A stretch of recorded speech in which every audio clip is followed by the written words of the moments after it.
Some people call it music. Some people call it noise. I was drawn to, music by the sounds, the beautiful sounds of rock guitar. Hello, ladies and gentlemen. My name is Florent Atem, Florent Atem, however you care to pronounce it. And I'd like to share a few stories, share my passion for music with you today, and a few, I would say, incredible stories, because a lot of times reality can be much more surprising than fiction. So let me begin by telling you that from a very early stage in my career, I had the wonderful opportunity to play in the beautiful islands of Hawaii. I spent most of my vacations there, and that's when human relationships became a big part of the whole experience. I grew up listening to people like Joe Satriani, Steve Vai, Eric Johnson, many, many great players that immediately made me feel that I should try to come up with something new, hopefully, to keep people interested in what I was doing. So right from the beginning, it was my desire to be different and hopefully come up with something that people could relate to and be excited about, inspire people. To inspire people, I think, is one of the most amazing things we as entertainers get to do through whatever our art form is. So I started performing a lot in Hawaii. I began to work in, I usually work with sounds, but as you can tell, it's almost impossible to tame it sometimes. But I'm used to that. So I started working in studios. I met all kinds of exceptional people that became very, very dear friends. So there you have it, right from the beginning. The human aspect was part of the whole experience. I began playing a little bit everywhere in Hawaii. I got to meet and play with some of the best artists over there. People like Melvin Lead, John Cruz, Guy Cruz, Ernie Cruz, the third Cruz brother, Jerry Santos from the band Olomana, and especially Mr. Henry Kopono, who is one of Hawaii's legends. I even had the pleasure to share these moments with the Tahitian audience when I brought Henry and his band to Tahiti in 2003. So we got to perform for the local audience. It was my way of giving back what the people here had been giving me for so long. And I clearly remember the night I drove the musicians back to the airport so they could fly back to Hawaii. I got home and found an email telling me that some famous producer would soon be contacting me. That guy's name is John Cuniberti. So let me tell you a little bit about how this came about. I was in Hawaii a while ago, vacationing there with my family, my parents and my sister, who's also a musician. And some guy walks up to me, recognizes me from some of the concerts I'd been doing there, and invites me to his birthday party. Quite honestly, I had every logical reason not to go there. The party was taking place on the other side of the island. I barely knew the guy. But anyway, I ended up there, and it was a typical party scene, total chaos, people everywhere, not actually knowing where they were for most of them, as I could assume, and loud music everywhere. So needless to say, I was trying to sneak out of this place when the birthday boy walks up to me and says, hey, you gotta play something for us, which I did. And this is an important message, actually. It doesn't matter if I'm playing for 10 people or 10,000 people, which actually has never happened so far. But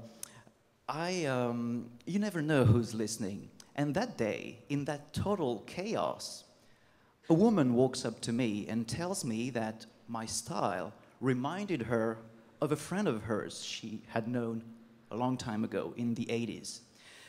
And that guy's name was Joe Satriani.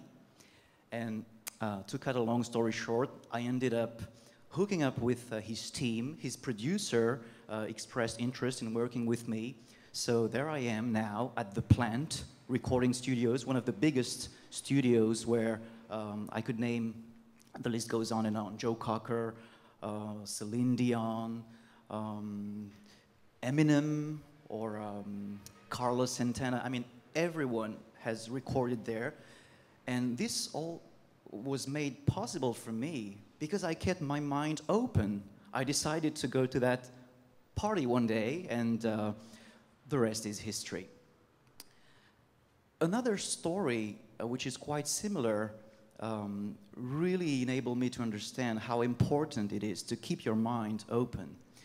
I was in Hawaii again when a local producer approached me and wanted me to help him in what he was trying to achieve, which was to revive Hawaiian slack key music.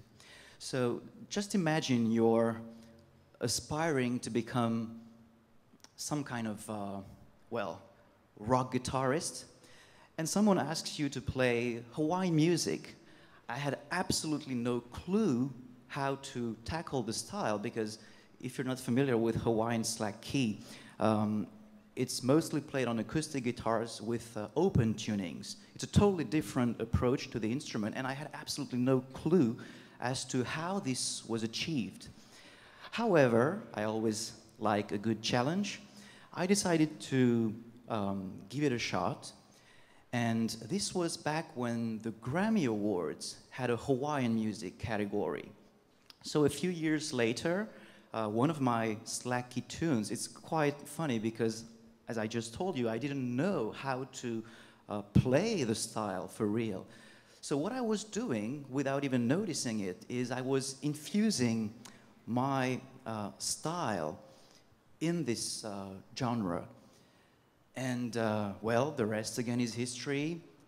We got nominated twice at the Grammy Awards, so I was able to go to the ceremony, and an amazing experience again, thanks to open-mindedness. Just keep your mind open, because success really does come in many, many forms. Maybe I should show some pictures right now. This was John Cuniberti and Joe Satriani. This is my sister, keyboard singer Florent Atem, who was also part of the project. That's the, if I can get this thing to work, that's the beautiful Grammy experience. So again, keep your mind open. That's really what life had to teach me. The third important notion I'd like to tackle now is the notion of innovation. A while ago, I started sending recordings to a great guitar player whose name is Michelangelo Badio. That's Michael right there, and me fooling around with his invention, the double guitar. So as you can tell from a picture like this, Michael has quite an interesting mind, quite an interesting way of approaching his craft. One day, he decided to try and be different, and came up with this crazy idea of playing two guitars at the same time. And he actually does. If you really want to make a valid, I would say, statement on an international level, a world-class kind of artistic statement, I think it's really important, obviously, to put in a lot of effort, a lot of work, but it all begins with the idea. You need to be different. You need to be relevant right from the start. So I started thinking, what can I do that has never been done before on guitar? This seems to be quite an impossible task. But I came up with a guitar technique that enabled me to be featured in some guitar magazines around the world.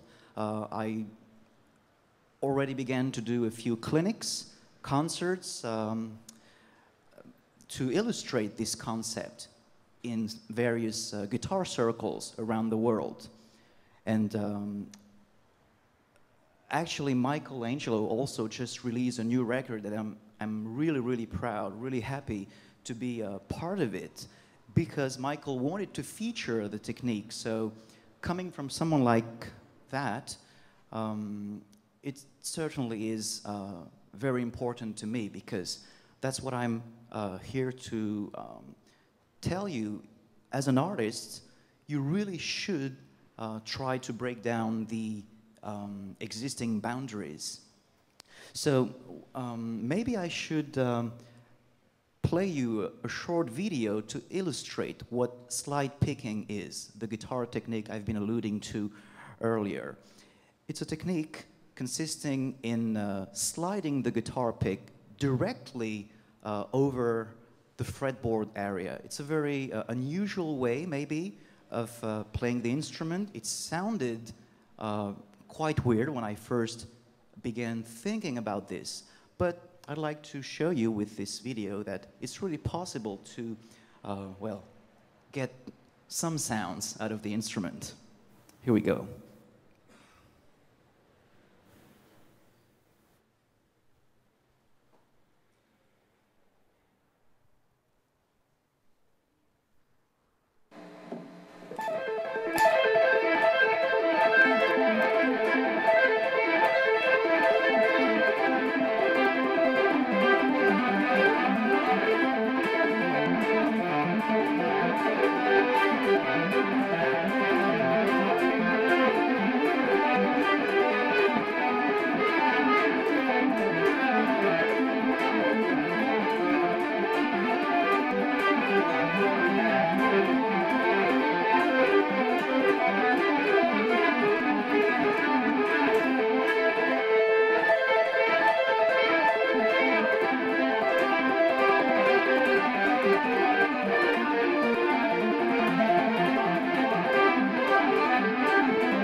Thank you very much. So that was the slide picking technique. There was no name for it.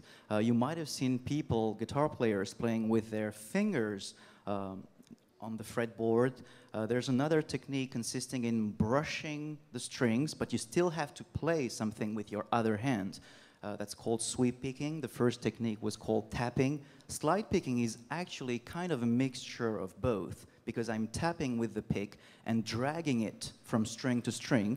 It creates very unusual guitar sounds, because guitar players normally do not arrange the notes in those kinds of sequences, because the notes are far from each other. So it enabled me to create unusual sounds, and I certainly see a lot of results. I'd like to end with this message.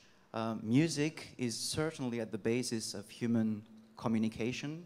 Music is universal language. If you keep an open mind, a lot of great things can happen to you. That's what happened to me. And if you try to be different and be creative, the world becomes your playground. Thank you very much.